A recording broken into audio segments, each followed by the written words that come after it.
Nisha is a corporate analyst, traveling thrice a week from Delhi to Mumbai. Always on the move, always in hotels. One night, after a long board meeting, she drifts off into tired sleep. But at 2 a.m., she hears a sound and wakes up. Her heart is racing. She has goosebumps. Something's not right. At first, she convinces herself that it's only stress. But then, she notices a faint reflection in the corner of the room. A tiny light. A shadow that should not be there. And suddenly, it hits her. Somebody could be watching her right now.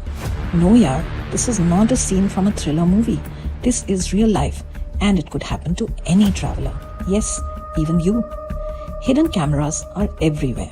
And the scariest part is that they hide in the most innocent looking things. Smoke detectors, bedside clocks, USB chargers, even a simple table lamp. Some of them are so well hidden you would not notice them unless you were looking for them like a detective. Okay, so let us scan your room like a detective. Lights off, phone flashlight on. Check every corner, every object. Tiny pinpricks of light can give away a hidden lens. Look closely at smoke detectors, alarm clocks, TVs, air purifiers. If something feels out of place, trust your gut boss. It probably isn't innocent. Know before you go.